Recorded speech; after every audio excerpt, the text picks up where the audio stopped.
si pjesë e shoqërisë njerëzore që nga krijimi i tij deri në ditët e sotme ka hyrë në bashkëveprim me të tjerët. Një nga format e ndërveprimit ka qenë dhe mbetet tregtia. Ajo është konsideruar si instrument për të fituar dhe zhvilluar jetën e çdo individi.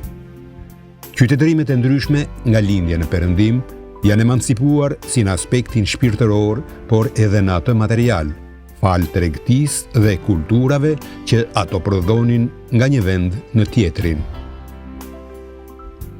Por tregtia, aq sa ka anën pozitive, mbart edhe anën e saj të errët. Duke ju referuar filozofisë së besimit islam mbi tregtinë, ajo mëton një proces tregtie të ndershëm dhe transparent. Megjithatë, ka edhe produkte të cilat nuk lejohen të tregtohen, pasi dëmi që ato i sjellin shoqërisë është shumë herë më i madh se sa fitimi që mund të përfitojë individi apo një kompani e caktuar. Tregtia e ndershme dhe e bazuar në parimet e ndershmërisë dhe njerëzillikut nuk është ndaluar. Ajo është domethënë që duhet që një tregtia të jetë në ndershmërinë e saj, ku do të bëhet transparente gjithçka. Ama domethënë janë të ndaluar disa lloj tregtie, si për shembull tregtia e alkoolit, e cigareve, e mishit, produkteve të derë, të gjitha këto janë të ndaluara, dhe sepse domethënë dëmi që i sjell në shoqërisë kjo lloj tregtie është shumë i madh se sa fitimi që merr.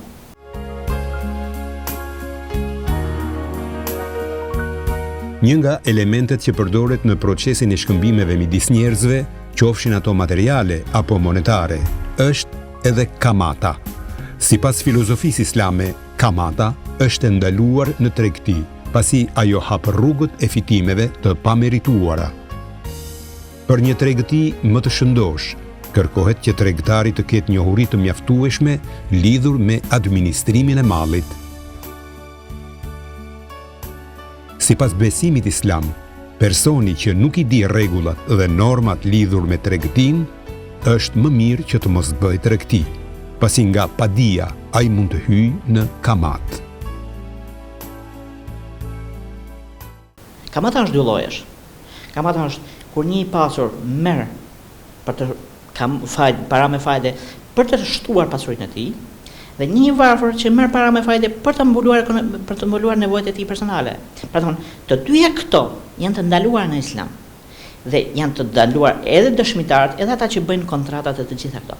Pra domethënë duke ashtu, por Zoti është shumë i mëshirshëm. Ndaloi fajden, para në një kohë lejoi zakatin, i cili rregullon këtë ndalimin e kësaj fajdes. Pra domethënë, nëse një shoqëri paguan në rregullisht zakatin, nuk ka nevojë për fajde. Sepse ky zakat që është marrë nga të pasur, do të thonë që i ka një 2% të pasurisë së tij në vit. Ky zakat u shpërndat këtyre të varfëve të cilët nuk kanë mundësi ekonomike për me kriju të mira të materiale për familjen vetë ose për ashtu. Pra thonë është një rregullim i asaj.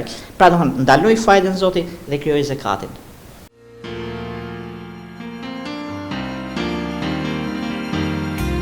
Megjithatë, në tregtinë e ditëve të sotme, është e vështirë t'i shpëtosh kamatës.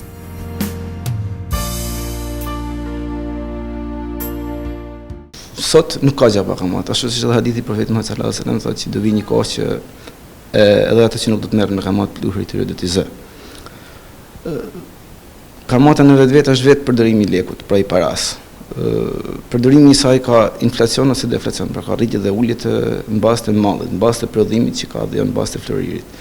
Duke qenë se vetë përdorimi i saj është kamat, do të thotë që gjithë secili prej nesh përdor pak kamat, pavarësisht se është në bankë apo është jashtë bankës.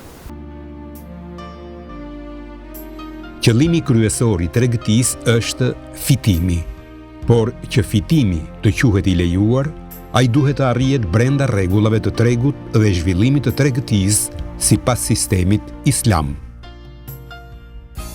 Gënjeshtra në shitje, fshehja e dobësisë së mallit, lavdërimi i tij kur ai nuk i posedon cilësitë e duhura dhe mashtrimi i blerësit hyjnë në normën e fitimit të palejuar. Për ata tregtar që mundohen të manipulojnë në mënyrë që të përfitojnë një sasi jashtë normales, janë vendosur ligje dhe kufi. Këto ligje synojnë mbrojtjen e pasurisë dhe largimin nga shkelja e nevojave themelore të njeriut.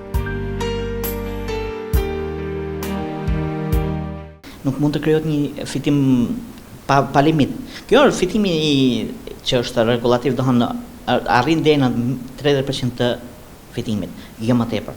Por gjithmonë në bazë të rregullave të shkruara islame. Mashtrimi i pakt nuk e dëmton aktin e shitjes, sepse eliminimi i plotit i tij është i vështirë. Njerëzit nuk bëjnë shumë polemika dhe dallime për çmimet e vogla. Mirë po, nëse çmimi rritet i jashtë masës së çmimit normal të tregut, atëherë blerësja e kupton se është mashtruar dhe atë tepric që i është marrë nuk ja bën halal shitësit.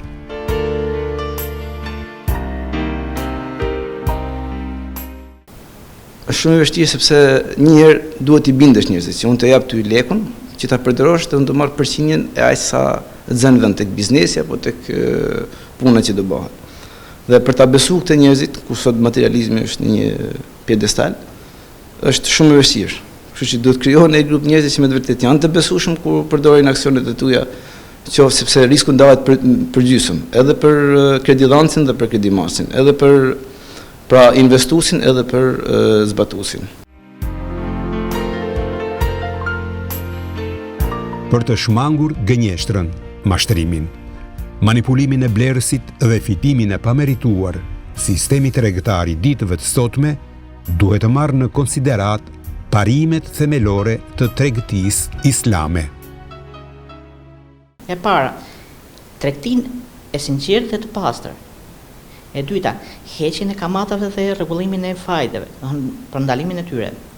E treta, në funksionimin e një ligji mbi qirat dhe dhënien e tokës. E katërta, mbi funksionimin dhe menaxhimin e monopoleve dhe korporatave, të cilat nuk duhet që gjithçka të përqendrohet në dorën e disa personave dhe të pjesa tjetër të jetë në vështirësi ekonomike. Për ta bën funksionale është pak e vështirë, sepse edhe vetë psikologjikisht njerëzit nuk janë të përgatitur saktë.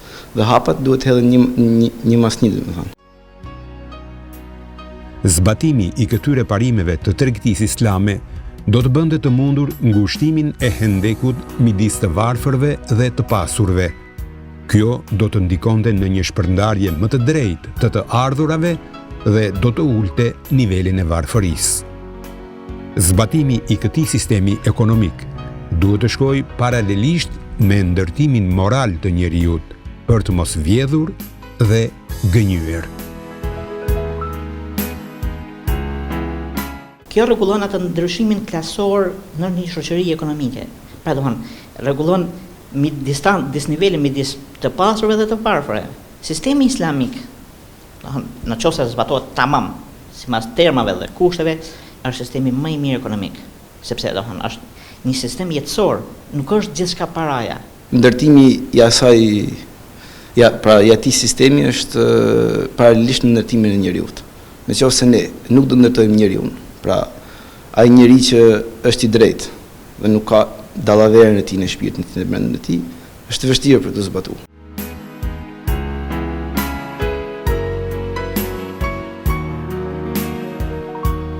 Vlerat e parimeve të tregtisë sipas besimit islam do të spikatnin në vitin 2008, kur pjesa më e madhe e botës u përfshi nga kriza ekonomiko-financiare.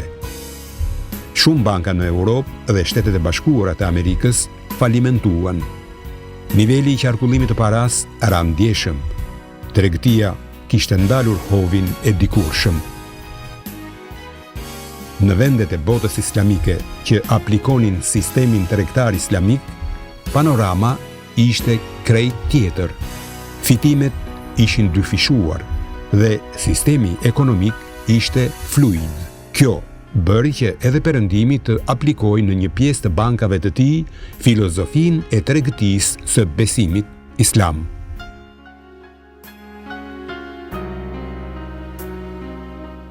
Në krizën e 2008-s, e cila përfshiu Amerikën dhe Europën, ishte një krizë shumë e madhe.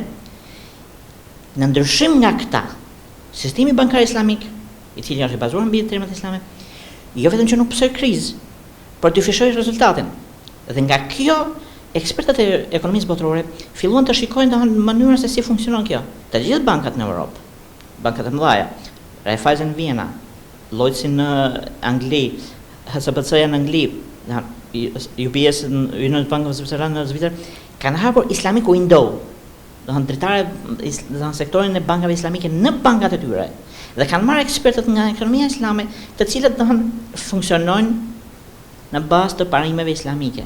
Në kjo krizat që kaloi Europa dhe Amerika, dha një shtytje që të shikojnë me një vështrim tjetër ekonominë islame ose funksionimin e sistemit bankar islamik.